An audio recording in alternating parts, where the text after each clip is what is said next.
Behind the glitz and glamour of early Hollywood was a world of abuse and torture. Forced marriages and abortions, brutal diets of black coffee and cigarettes. Actresses were drugged, abused, children were sexualized, all by the rich billionaires at the top of the chain who didn't care who they hurt, just as long as movies were being made. Some of our favourite movies of all time have some of the darkest, most devastating secrets behind them. So thank God it's Freaky Friday. It's time to uncover the abuse of women and children in Hollywood.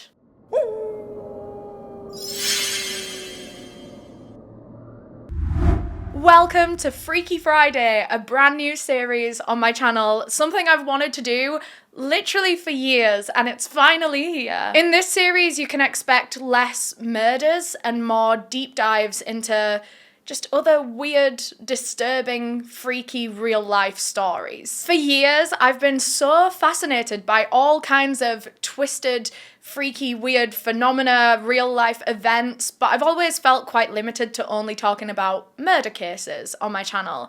And so this series is going to give us the opportunity to explore some other freaky stories out there. The topics in this series are going to vary a lot. It's kind of hard for me to be able to describe what we're going to be talking about. Sometimes we might even be talking about murder cases. But whatever we are talking about, it's always going to be freaky, weird, and probably quite disturbing. Think fucked up human experiments, grand conspiracies, the worst parts of history, subliminal messaging, AI, ultra rare phenomena. I mean, the possibilities with this series are endless, and I'm so excited. So now, every other Friday on this channel, we're gonna dig into something dark. So thank God it's Freaky Friday. Today we're going to be uncovering the abuse of women and children in Hollywood. I mean, we all know that it happened, but do you really know how bad it was? But before we get into our first Freaky Friday episode, I just want to thank our first sponsor on this series, our old friends, NordVPN. You guys already know I've been using NordVPN for years, literally years, and I've stuck with them for so many reasons. I think Nord just blows it out of the park compared to other VPN services. Obviously, they've nailed all of the typical VPN benefits, like being able to access content from other countries that might be blocked for you.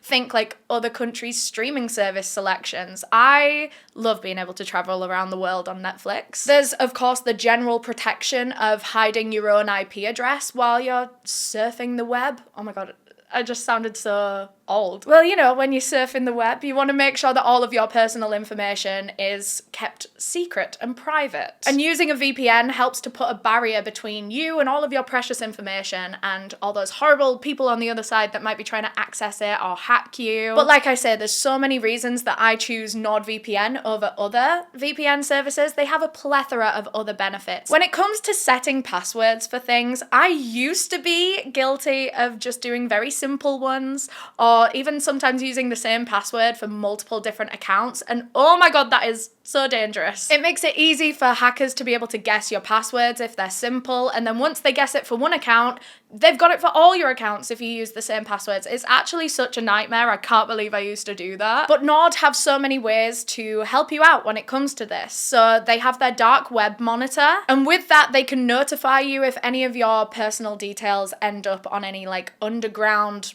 hacker websites. And they also have their NordPass password manager, which helps to generate really strong passwords. It helps to store them all so you'll never forget your really strong passwords. That's one of the reasons I always use the same one for everything, but I don't have to anymore. I have a password manager. That's truly one of the most valuable things for me, is that peace of mind that not only are my passwords now super safe, but they're also stored and I'm never gonna forget them. Nord's threat protection feature can help to identify any like dodgy or dangerous links or websites that you might be trying to access, because not gonna lie, sometimes they look really convincing. They don't look dangerous until it's too late. NordVPN has just been so essential to my work and my whole team's work. I mean, we research these cases every single week and we need access to the whole internet, not just the UK internet. So with Nord, it's just so easy. With one click, you're in a different country. Well, on the internet. You're in a different country. So if you have a research-based job like we do, or if you're still in school, if you're studying, if you're doing like a dissertation or something like that,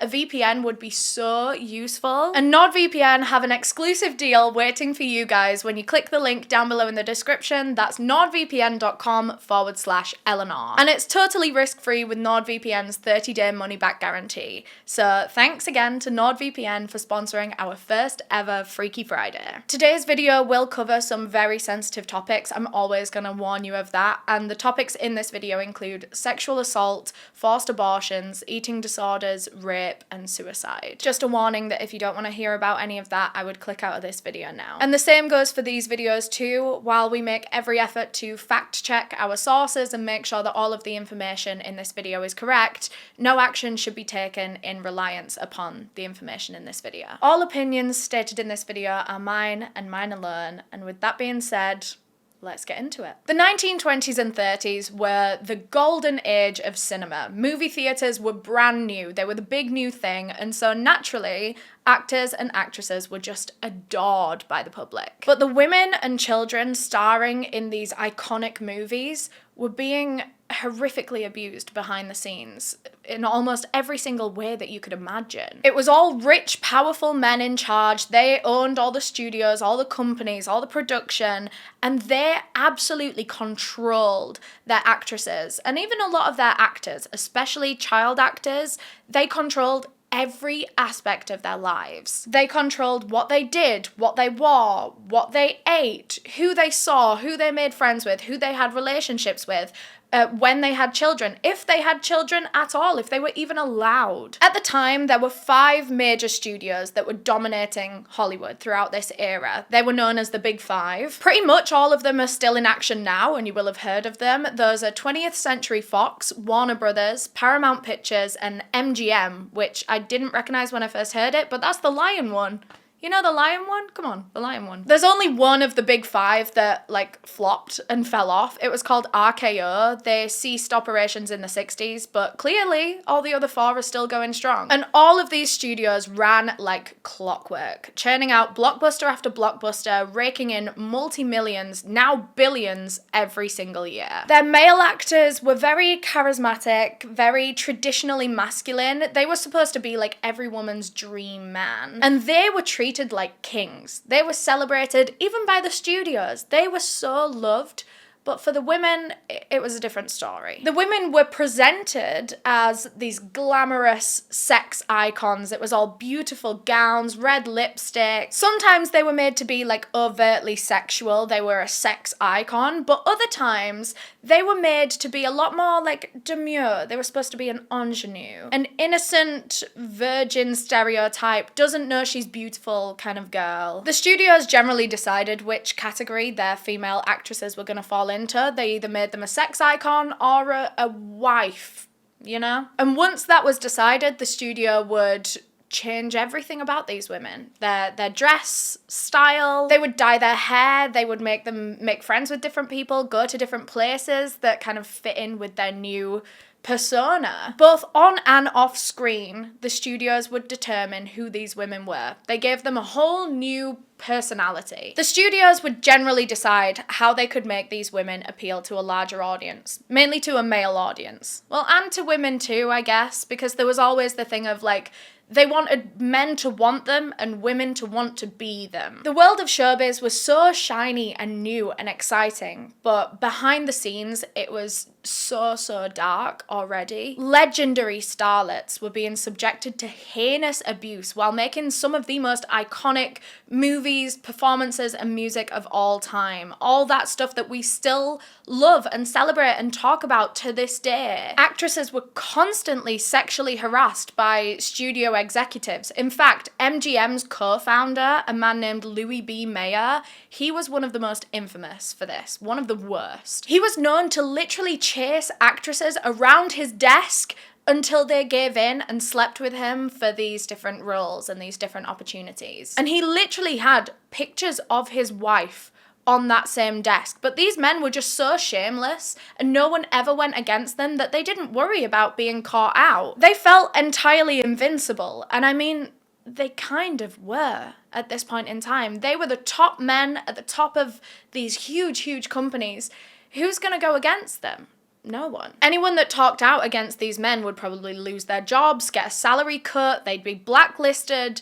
So no one ever did. People knew they couldn't stop it. They felt powerless to change it, and so no one ever really tried. Louis would reportedly have meetings with child actresses, and he would sit them on his knee and fondle them as he was talking to them, and he would feel their chest to see if they were developing yet. And the parents were often in the room with him as this was happening, as he was abusing their child. But again, either they felt powerless to do anything, or a lot of these parents didn't care. A lot of the parents of child actors were abusive in themselves. I mean, obviously, there's got to be something wrong with any parent that would knowingly subject their child to this kind of abuse at the hands of these studio executives. What kind of mother would take your daughter and sit her in that situation? The parents of child actors are a whole other kettle of fish that I won't really be getting into in this episode, but I did just want to mention that, since a lot of these children really didn't have anyone protecting them. The actresses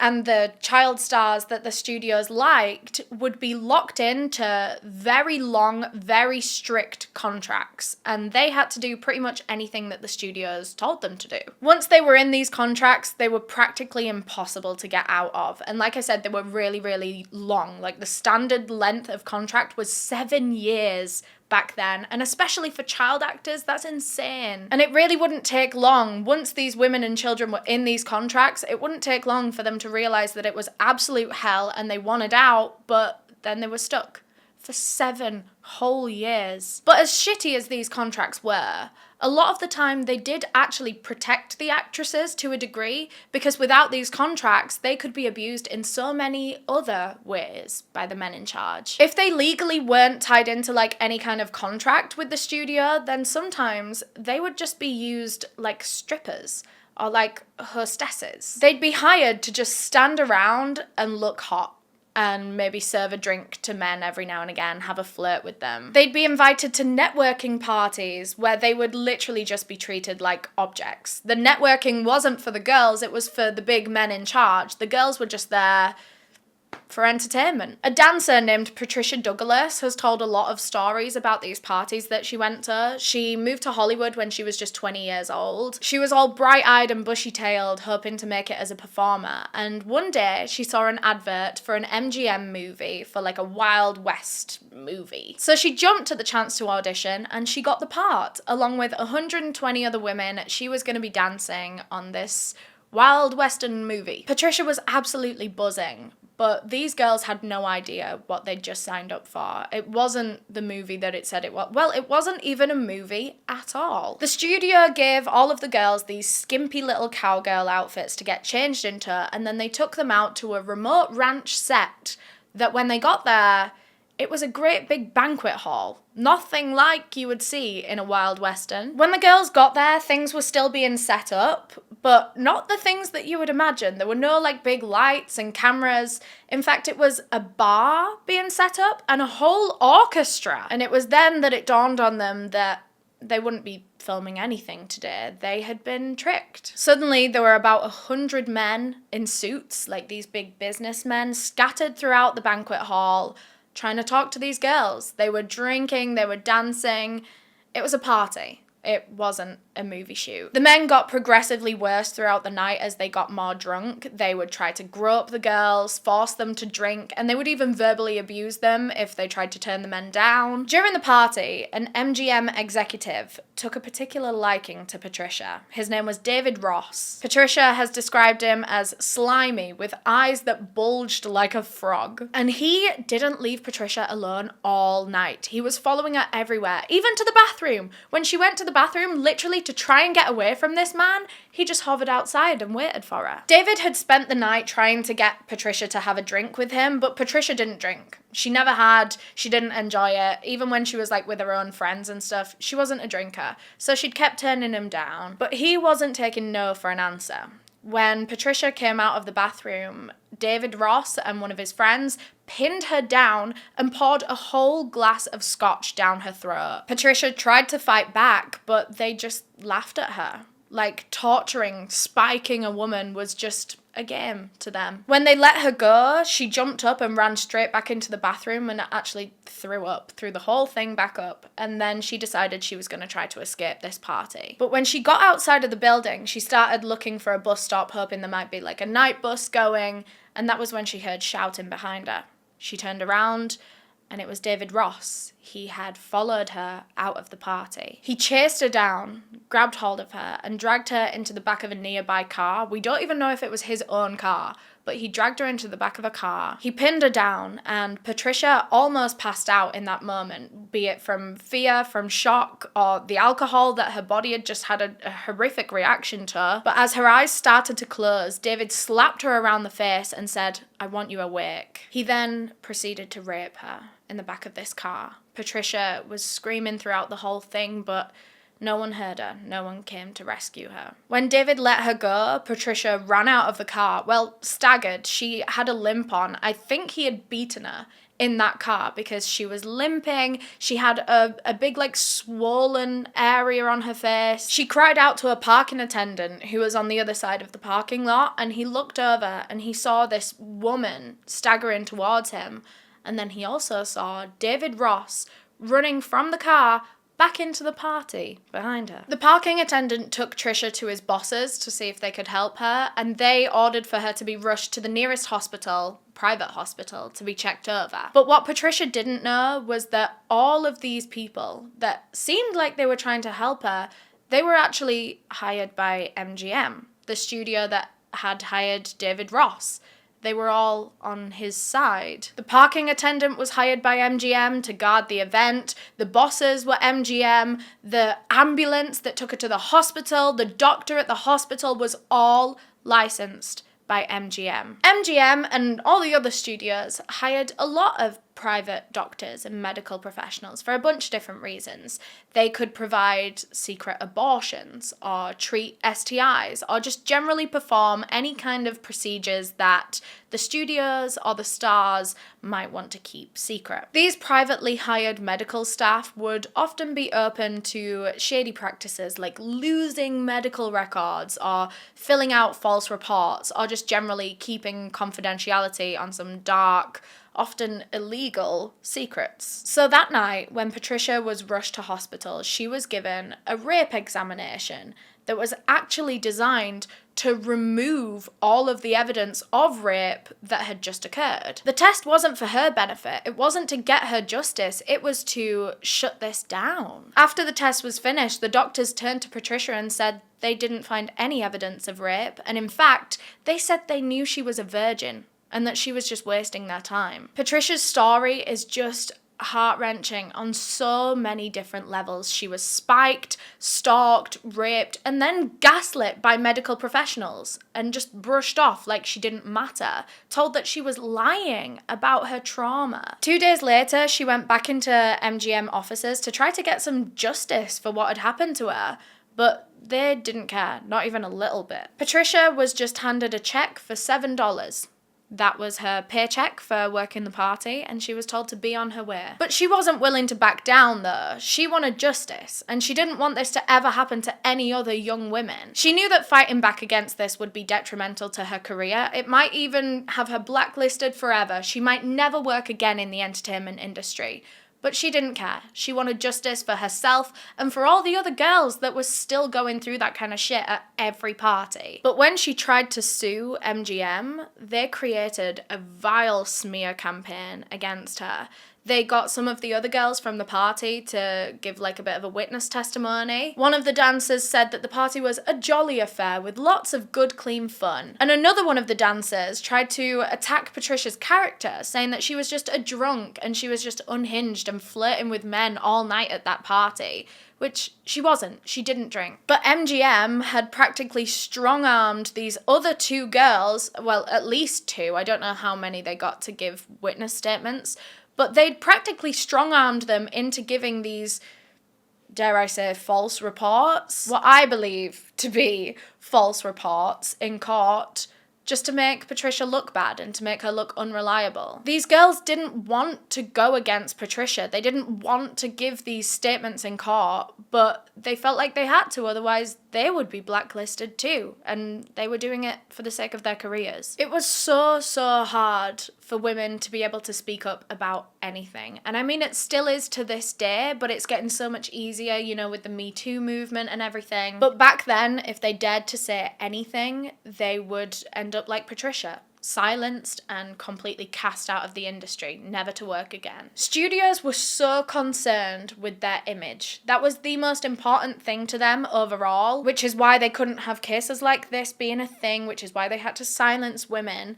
And that was also why they felt the need to control their stars so much, because their stars reflected them as a studio, and if their stars looked bad, they all lost money. So they had to make sure that their actors and actresses weren't putting a foot out of line. The head of Columbia Studios, a man named Harry Cohn, would actually place listening devices on his sets, even in the stars' dressing rooms, so that he could spy on their private conversations. And if he ever heard anyone speak up about mistreatment or talk badly about the studio, they would be fired immediately. And MGM actually took this tactic a step further. Instead of buying spy cameras, they would pay spy actors to befriend their actresses and then report back to the studio on all of their private conversations and secrets. They did this with a lot of young actresses, and bear in mind that being a Hollywood actress is probably a very lonely job anyway. Imagine finding out that your only friend, your closest confidant, is actually just against you the whole time. What an absolutely horrifying concept. Imagine finding out that your best friend wasn't your best friend the whole time. Instead, they were a spy hired by your boss to report back on all of your deepest, darkest secrets. That's sickening. Celebrities both then and even now never know who to trust. Your best friend could be a spy. Your family could be trying to steal from you. I mean, we've seen that very recently with Britney only just escaping her conservatorship. But of course, shit like that started way back in the golden days of Hollywood. Clara Bow was the original it girl. She was the first sex symbol of the silent film era, and she too was abused in this exact way. Her family stole from her, her best friend and her secretary stole from her. They would leak her private information to the media, things about her party lifestyle, her hookups, her drug use, which wasn't uncommon, by the way. Every single celebrity, actor, actress, pretty much back then was doing all that kind of shit. They were unhinged. They all were. But because Clara was a woman, it was different for her, wasn't it? She couldn't get away with the same things that her male co-workers could. And after her best friend leaked all of this information to the media, they used it to bully Clara for years. They would say that she's just an unhinged whore that can't control herself. Everyone's opinions of Clara switched like that, and soon the nation's sweetheart was now the nation's punching bag. In 1931, Clara suffered a nervous breakdown, and of course she couldn't work due to it, but she was tied into a contract with Paramount at the time, and they were not happy with her taking time off of work. They were really trying to rush her back into filming. They managed to get her back in way before she was ready, and understandably, she gave quite a naff performance. She wasn't feeling well. She was in no state to be in a movie. But this movie absolutely tanked because of it, and Paramount blamed Clara. After that, they fired her for being mentally unwell. They left her with no support, no career, no one to turn to. Towards the end of her life, Clara wrote, "A sex symbol is a heavy load to carry when one is tired, hurt, and bewildered." The studios only cared about their actresses when they were young, hot, compliant, and making them a hell of a lot of money. But it wouldn't be fair for me to talk about the abuse and control of actresses without mentioning the abuse and control of gay actors at the time, or at least suspected gay actors. Barely any gay people actually came out back in those days because homosexuality was still illegal. Homophobia was rampant, hate crimes were everywhere, and people hated the gays back then. They didn't want to see gays in films. So when studios suspected that their male actors might be gay, they would nip it in the bud right then and there. They would try to cover it up and quell any rumours by putting them in a fake marriage. They needed to make sure that their male leads were still every woman's dream, and if women suspected that the heartthrob was gay, studio execs thought that the movies wouldn't have the same appeal. They wouldn't draw in female viewers the same. An example of this was Rock Hudson, a leading male actor in a bunch of different movies, and everyone behind the scenes in Hollywood knew that he was gay. But before this information could make its way out to the public, his agent decided to set up a fake marriage between Rock Hudson and the agent's secretary, a woman named Phyllis. Phyllis fully knew that Rock was gay. They both knew the situation, that they were going to be put into this fake marriage to, I don't know, hide Rock's real sexuality from the world. And I guess it was also kind of in her best interest to want to do this, since Rock was their client and, you know, so she agreed to be in a fake marriage that lasted 3 whole years. Imagine that. Rock himself said that this fake marriage was actually kind of alright. I mean, I guess because they all knew what the situation was. Phyllis knew that he was gay and that this wasn't a real marriage, so she wasn't expecting much from him. It was just a public-facing marriage. And he said that the two of them got on pretty well. They were like pretty good friends. So I guess that's kind of a good case of a fake marriage, but I imagine that is a very rare example. Being forced into a fake marriage for 3 years just to hide your identity is just ludicrous. Everything with these studios was about curating the absolute perfect public image, even if that meant completely lying. Louis B. Mayer, do you remember, the co-founder of MGM, once said, "A star is made, created, carefully and cold-bloodedly built up from nothing, from nobody.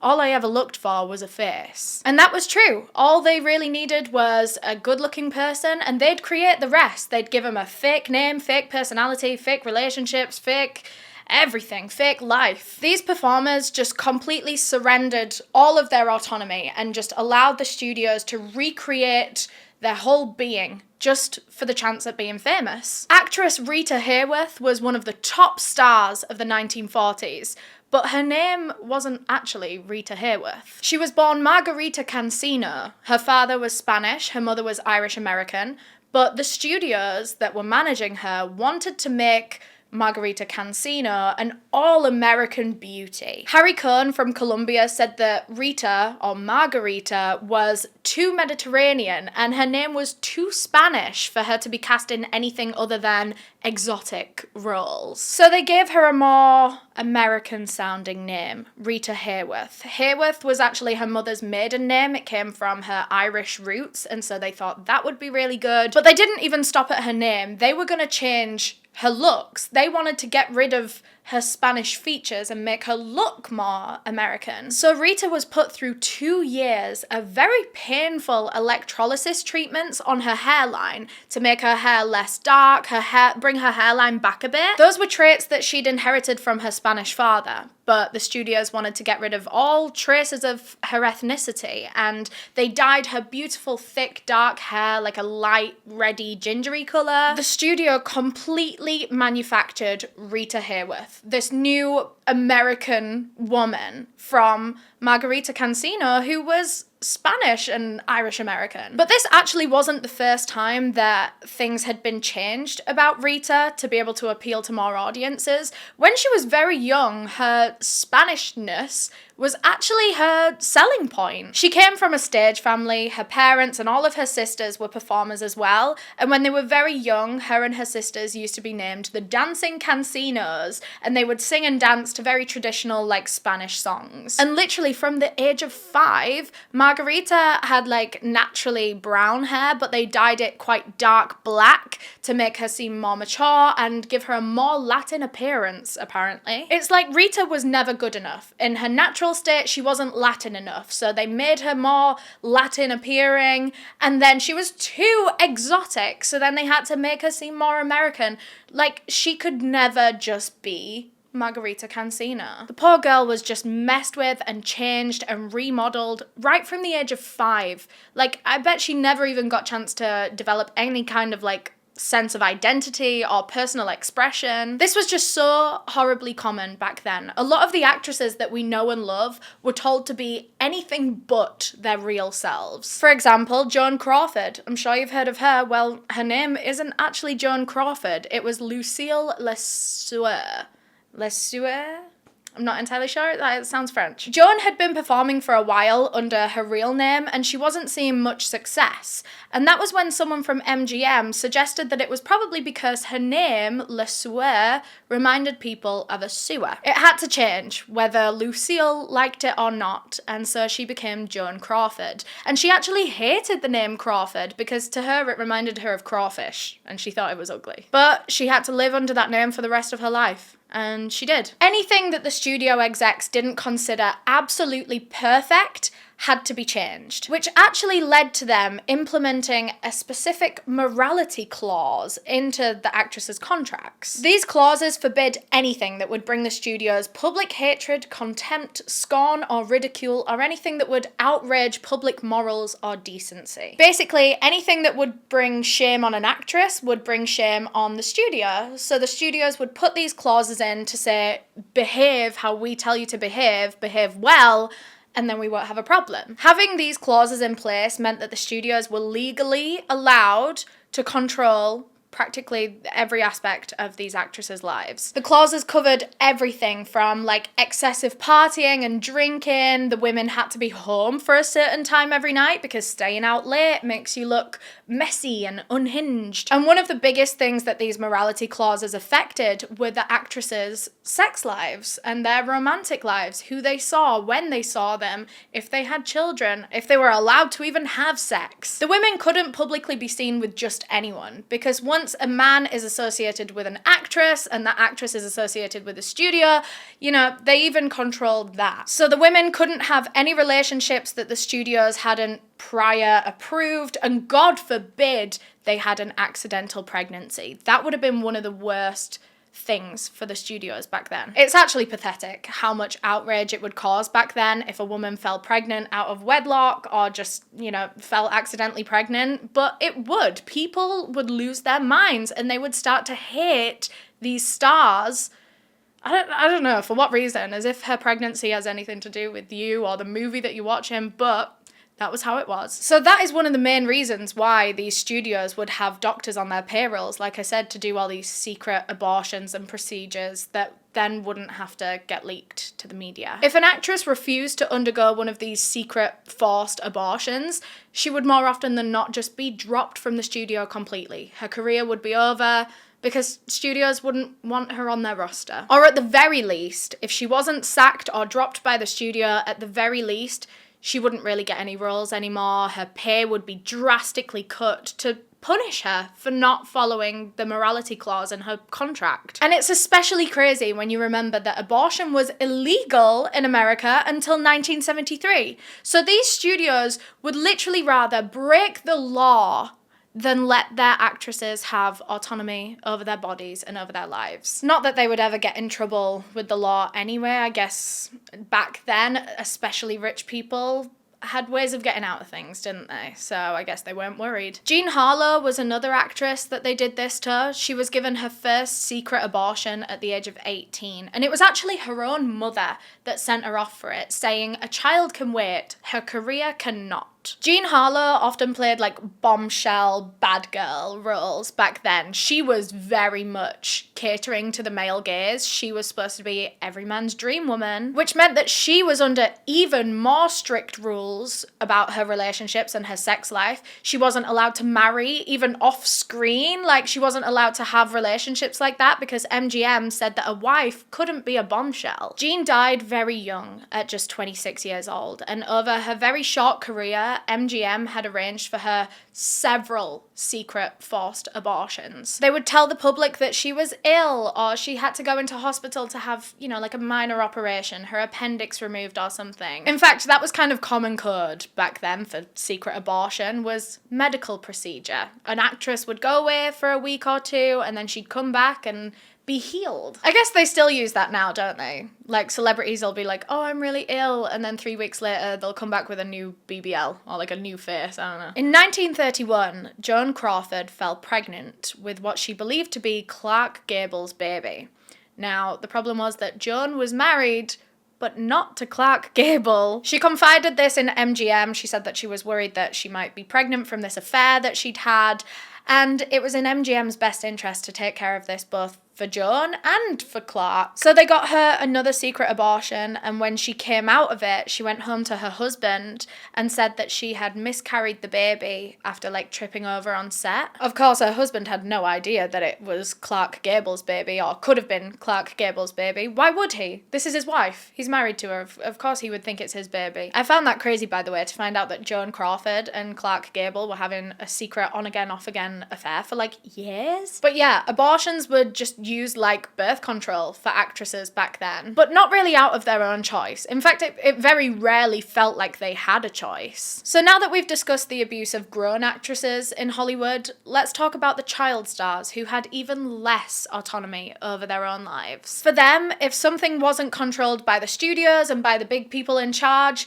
then it was controlled by their abusive parents who pushed their children to be stars no matter what. The term child star first came about in the 1920s and 30s to describe these incredibly famous, tiny little stars. And the first of their kind was Shirley Temple. She was the blueprint for child stars. She was known for her adorable little bouncy ringlet curls. She was so cute. And Shirley Temple was so famous that it's hard to even describe to you and to conceptualize how famous this child was. In the 1930s, Shirley Temple was photographed more times than the President of the United States.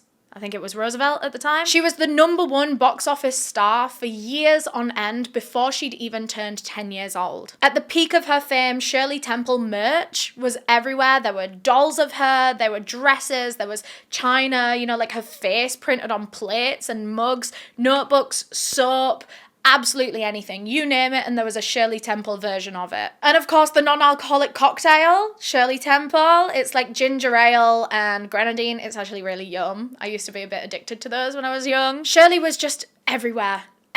She was the biggest star on the planet, but she was just such a tiny, innocent, vulnerable little girl at the same time, and people forgot that. Throughout her career, she played a lot of similar kind of roles, just a charming, sweet little angel girl. She was often playing like daughters, you know. But even though she was so tiny and so very visibly young, Shirley was still sexualized in a lot of the roles that she had, which is so disgusting. I'm gonna warn you now that some of this is heinous. I cannot fucking believe that it actually happened. Being a successful child actress was all about being someone who had all the innocence of a child and the sex appeal of a grown woman.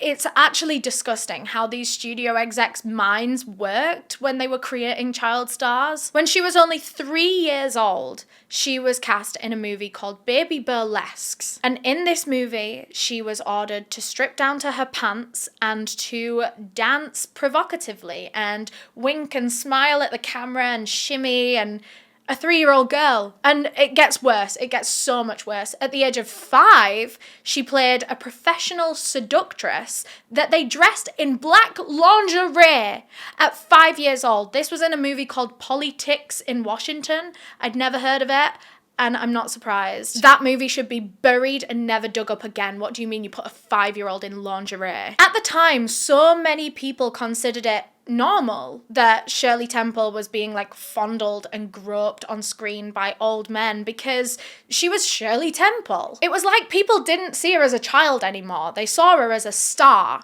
who was a total anomaly to our usual morals. I didn't even really watch many clips when I was like researching in this video. I did look up photos, and it is just sickening. It's absolutely horrifying to see such a sweet little prepubescent girl being touched and kissed by men. She doesn't understand what the hell is going on at that point in her life. She's too tiny to have the context to know that this is so fucked up, but those men knew exactly what they were doing. It's just so heartbreaking to me that she was put into so many situations like this over and over again, and no one ever saved her. Shirley Temple, through no fault of her own, had become America's tiniest it girl. But she wasn't the only one that was treated this way at such a young age. It's disturbing how many I could sit and list for you right now. Jodie Foster was only 12 years old when she played a prostitute in Taxi Driver. Brooke Shields was only 11 years old during the filming of Pretty Baby, which, just take a second to hear that name again. Pretty Baby?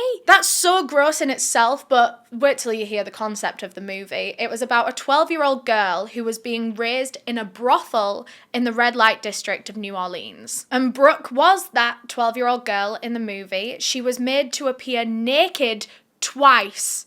She was 11 when they filmed this. And there was an on-screen kiss with a fully grown man. And just think about how many processes and people these movies go through before they come to full fruition. There's so many stages, so many different departments, and not one person along the whole way said, hey, maybe this is really fucked up and we shouldn't be doing this. From the concept of the movie being created, which right then and there, this should have been canned, but then the script was written, the inappropriate scenes were written into the script, they were approved, they were filmed, they were edited, directed, produced. Just think all of the people that were compliant in the abuse of these little girls. Judy Garland was another child star who never had a childhood. She was pushed into performing very, very young by her family. She was born on June 10th, 1922 as Frances Ethel Gum. That was her real name. Like I said, her parents were both performers, but they were more like,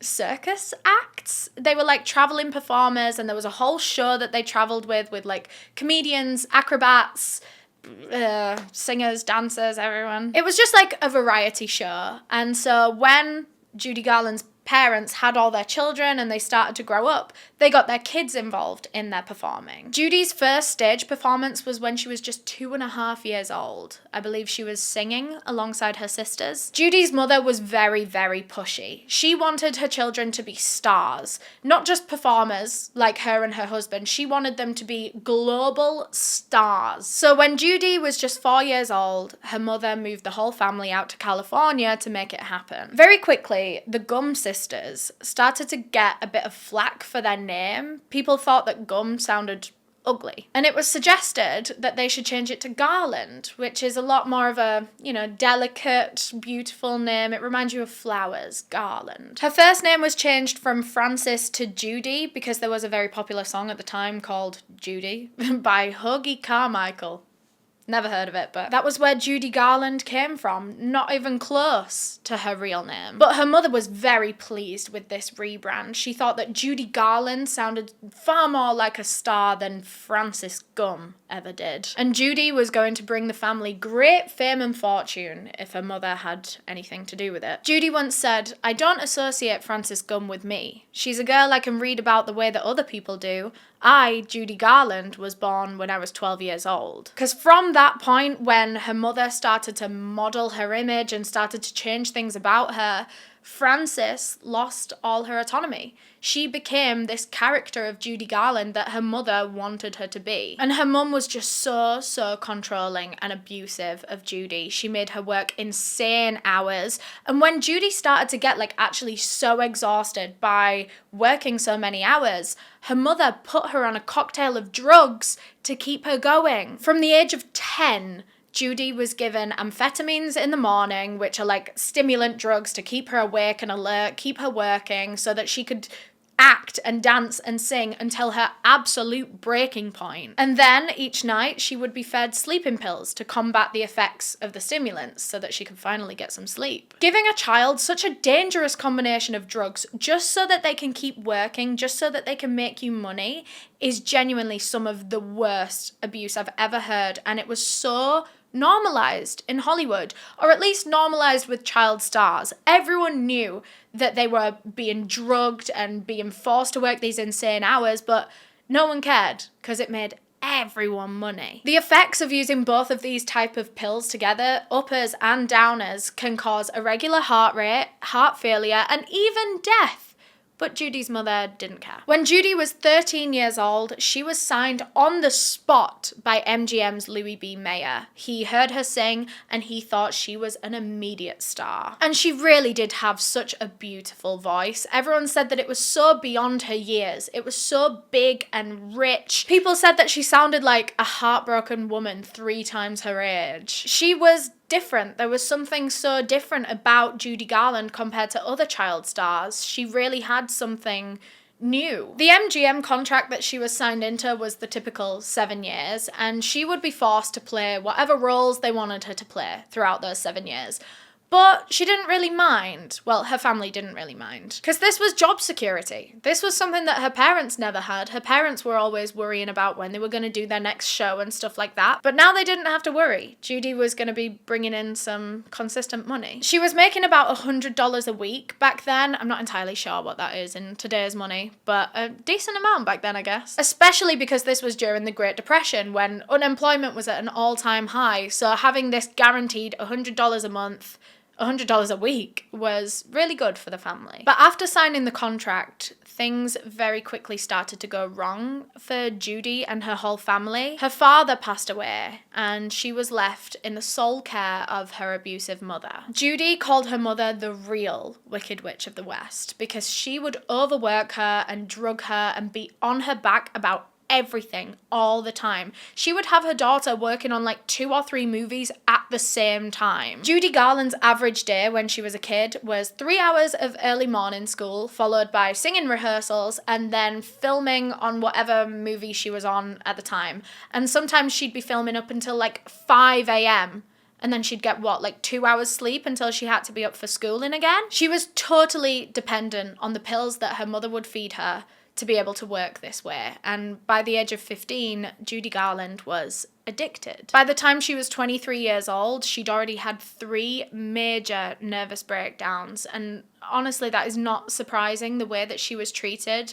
Judy's story is honestly so heartbreaking. But of course, the most famous image of Judy Garland is that of her at 16 years old, starring in The Wizard of Oz as Dorothy Gale. If you're not familiar with the film, I'll give you a little summary now. I'll give you my best storyteller voice. When a tornado hits Kansas, a young girl named Dorothy and her dog Toto are transported to the magical land of Oz. They follow the yellow brick road to meet the wizard, who believes he will be able to send her back home. Along the way, the pair meet a scarecrow who wants a brain, a tin man who wants a heart, and a cowardly lion who wants courage. All 3 join Dorothy and visit the wizard. The only thing in their way is the cruel Wicked Witch of the West, who casts spells on Dorothy and her friends. She makes the trees throw apples at them and even sets the poor scarecrow on fire. I haven't seen that movie since I was like a child, so I had to get researcher Izzy to go and like write me a summary. I was like, I can't remember what happened. The Wizard of Oz was Judy Garland's big break, but it was also the thing that would ultimately break her. MGM purchased the rights to the book, The Wizard of Oz, after they saw how well Disney's Snow White and the Seven Dwarfs did, so they wanted to recreate like a child's fantasy novel in a movie. But their only problem was they were really struggling to cast the role of Dorothy. They originally wanted it to go to Shirley Temple because Dorothy was supposed to be 10 years old. Shirley was 10 years old at the time. And of course, she was America's sweetheart. She was the biggest celebrity in the world, so that would make the movie a guaranteed success. But there were a few things standing in their way of securing Shirley for the role. First of all, she was under a different studio. So the MGM, who were doing Wizard of Oz, were going to have to try to loan her out from the other studio, and that would have cost a lot of money. I mean, she's the biggest star. And if MGM had her in The Wizard of Oz, that would mean that her studio couldn't have her in a movie for that amount of time, so it would have been so expensive. But they auditioned her anyway because I think they were gonna pay it, like if they could get a decent price. But again, at that audition, that's where another problem arose. Shirley didn't quite have the vocal range to be able to hit the high notes in Dorothy's big musical number, Somewhere Over the Rainbow. So in the end, MGM cast 16-year-old Judy Garland. Now, remember I said that the character of Dorothy was supposed to be 10 years old, so they wanted to make Judy look younger. One of the ways they did this was that they wanted Judy to lose weight. They wanted her to have a smaller frame, and they actually hoped that she might lose some of that weight off of her breasts. She was 16, she was already developing, and that worried the producers of this film, and they did a lot to try to hide her developing breasts in The Wizard of Oz. They taped them down, they put a binder on her. They specifically got a wig made where her hair would be in 2 braids down here to kind of cover her chest. As part of this weight loss plan, MGM got her a personal trainer and they made her keep a food diary. Well, they didn't even make her keep a food diary.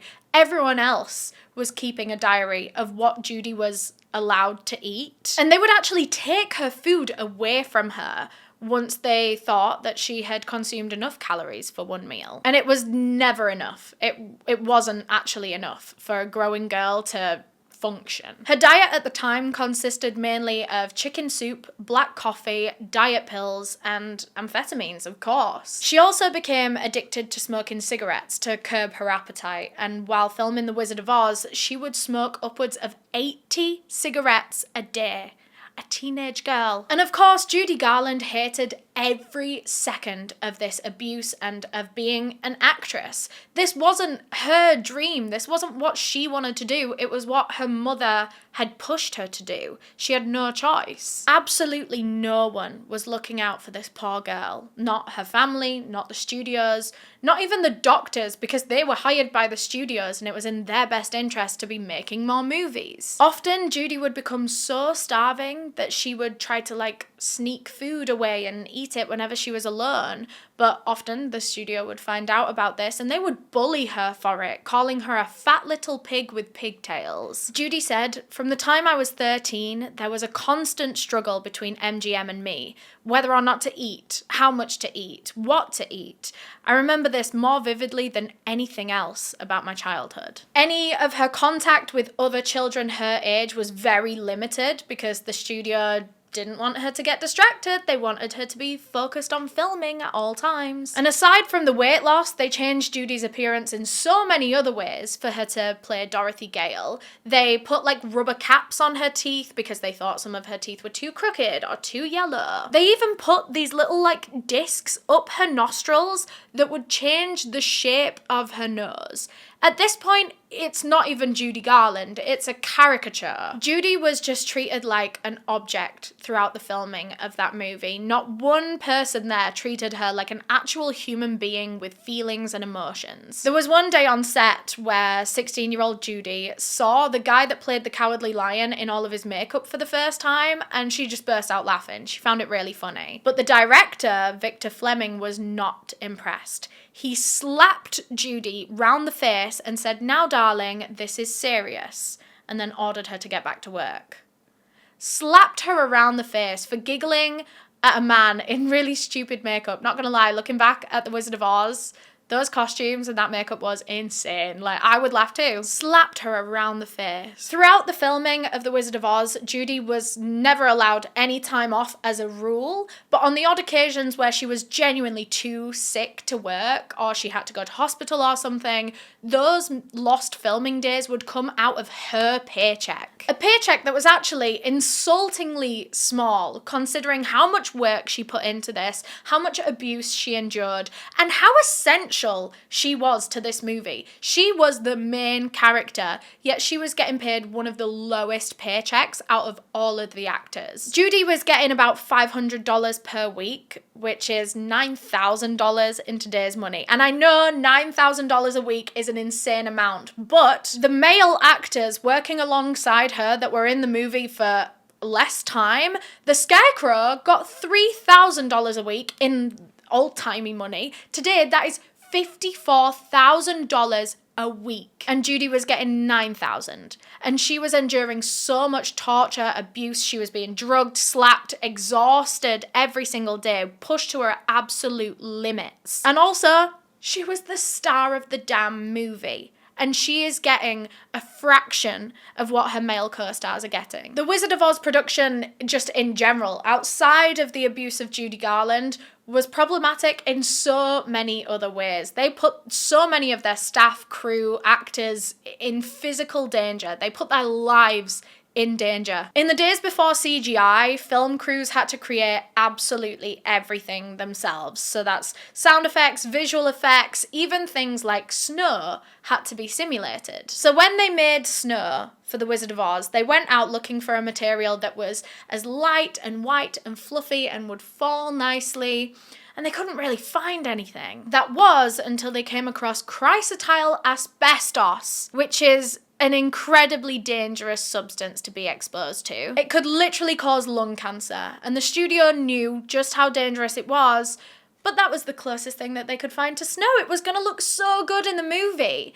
So they didn't care about their actors' health and safety, and they said, we're using asbestos. And that wasn't the only toxic thing on set. Well, it sounds like there were a lot of toxic things on set, but, like, actually really toxic. The Wicked Witch of the West, of course, had to be fully kitted out in her green makeup, and that green makeup had copper in it. The actress who played her, named Margaret Hamilton, was not allowed to eat or drink anything the whole time she had that makeup on, just in case some of it got in her mouth. It would literally poison her. And like I say, they would do long filming days. Sometimes she would be filming for 16 hours in toxic makeup, no food, no drink. And even after the filming of Wizard of Oz, when she could finally take all that green makeup off, her face was stained green for weeks. And I bet that was so scary on so many different levels. First of all, you don't know if your face is ever going to go back to its normal colour. And second, I bet they didn't know if, like, the toxins were still in her skin. You'd be so scared. And that wasn't the only thing that Margaret Hamilton had to go through. She went through a lot of shit on The Wizard of Oz as well. For example, when her character would kind of, like, flash in and out, it would be in a big puff of smoke. It'd be very theatrical.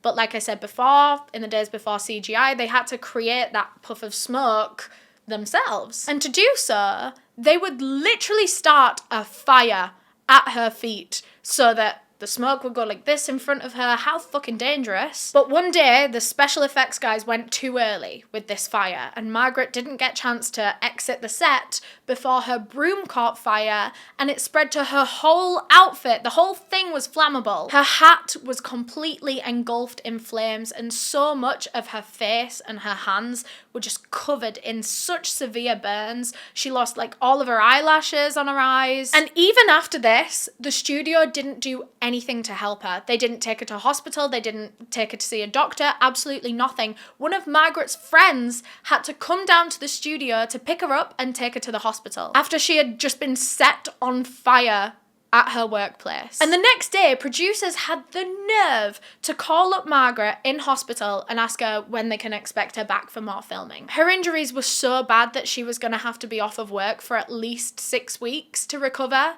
but they were trying to get her in the next day. I don't know how long it was before she did actually go back to work, but I do know that she was rushed back before she was ready. She was still in a lot of pain. The nerves were all still exposed on her hands. In fact, she had to wear green gloves for the rest of the filming so that, first of all, things wouldn't be touching her hands and hurting her, but also because they were quite grotesque. I mean, they'd just been burnt up and they hadn't healed yet, and it just goes back to the studios wanting everything to be absolutely perfect. They couldn't have their actress with, I don't know, burns on her hands. They just told her to whack them green gloves on and get back out there, girl. And I think the fact as well that they started putting all this toxic green makeup on her healing wounds tells you just how much they did not give a shit about their actress's safety. Margaret did consider suing the studios after her ordeal, but she eventually decided against it because of the whole blacklisting thing. It just wasn't worth losing her career over. She reluctantly carried on filming for the role of the Wicked Witch of the West, but she told the producers that she was not willing to do another one of those puff of smoke fire scenes again. She just wasn't going to do it.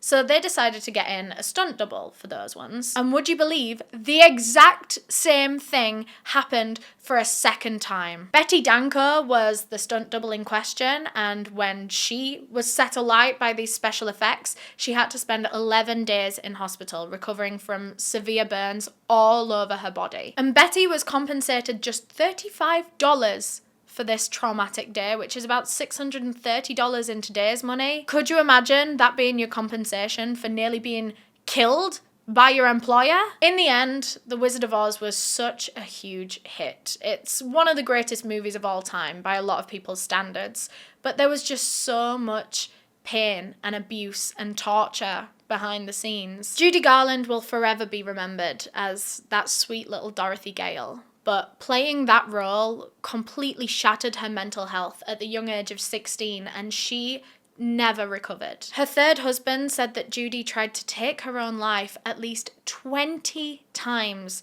in the 13 years that they were married. She was forever tormented by trauma, depression, her drug addictions that she never managed to beat. Her mother had been feeding her those pills since she was a child, and she just couldn't get off them. She was abused for the rest of her career. Even after The Wizard of Oz, she was made to do those, secret forced abortions. MGM even gave her one of those fake spy friends. The fake friend was called Betty, and Judy considered her best friend for years. But really, the whole time, Betty was there to feed back to MGM mainly what Judy was eating. They still cared about her weight more than anything. But Betty would also feed back on everything else as well. Who Judy was seeing, where she was going, what time she was staying out until, what she drank. When the truth finally came out, Judy said, "I can remember crying for days after I found out what she was doing to me." Her career was a series of soaring highs and plummeting lows. She was the top box office star of the 1940s, but at what cost? By 1950, Judy was 26 years old and she was still acting, but now she wasn't that same sweet, adorable little child actor. And studios were starting to lose patience with her. Her drug addictions made her very hard to work with. She was quite erratic and unstable, and she was often coming into work drunk or late. And she was very dependent on alcohol as well at this point in time. She wasn't a reliable actress, and even outside of that, she was a liability to the company's image. MGM eventually got so sick of Judy Garland that they fired her halfway through making a movie, which is insane, that they'd already sunk so much money into this movie. Usually they would just power through it and not work with her again. But the fact that they called it quits halfway through and wrote off a bunch of money that they'd spent says that they were really at the end of their tether with Judy. After being sacked at the age of 26, Judy felt completely worthless. She felt like she was nothing if she wasn't sweet little child star Judy Garland. And so it was around this time that she made her first suicide attempt. In a hotel bathroom, she smashed a glass and then used one of the shards to cut her own throat.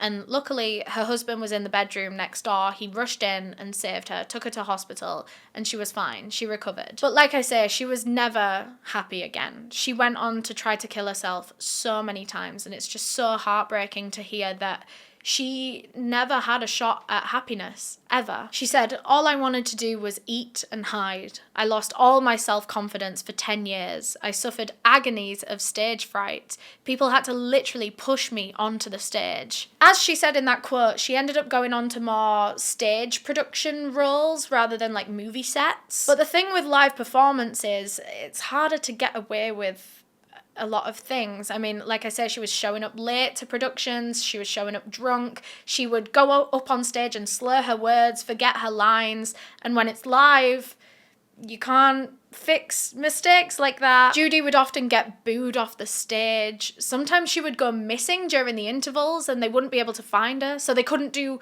the second half until they found her like an hour and a half later. She once said, "Do you know how difficult it is to be Judy Garland and for me to live with me? I've had to do it, and what more unkind life can you think of than the one I've lived?" On June 22nd, 1969, Judy Garland passed away at the age of 47 from a supposed accidental overdose on the sleeping pills that she'd been taking every single night since she was a child star. Judy Garland's life story was really the inspiration for us to make this whole video, because her story just absolutely breaks my heart, and I think about her often, maybe weirdly often. Maybe Judy Garland is my Roman Empire, I don't know. That's exactly why I wanted to make this series, Freaky Friday, because weird, freaky events and phenomena really are my Roman Empire, and whenever I get really into different topics, I want to tell people about them. That's how I got into true crime, so now I'm excited to tell you other kinds of stories. So every other Friday, we're going to talk about my newest Roman Empire. Thanks again so much to NordVPN for sponsoring our first ever Freaky Friday episode. Remember, there's an exclusive deal waiting for you when you click the link down below in the description of this video. That's nordvpn.com/Eleanor. And it's completely risk-free with NordVPN's 30-day money-back guarantee. Hey. But yeah, that's all I have for this video. Thank you so much for watching, and you can tune in every other Friday for a new Freaky Friday episode, and in between that, don't worry, my true crime content isn't going anywhere, girl. So I'll see you next week. It will be a different kind of video, a more murdery video, but thank you so much for watching this video all the way through. I really hope you enjoyed, and if you have any case suggestions, leave them in our case request form. There's a link down below in the description. If you enjoyed this video, it would mean a lot to me if you could engage with it in some kind of way, whether that's a thumbs up, a comment down below, share it with a friend. I'm so excited about this series, and engaging with the video will help YouTube push it out a bit more. And really, is that not what every YouTuber wants? For people to see their videos? But yeah, thank you so much for watching. If you want to watch another one of my videos, there'll be one on screen right now, or if you want to subscribe to my channel, click the little circle with my face in, because I make true crime content and now other weird content. I don't know, how am I going to explain this series to people when they ask me? Anyway, bye!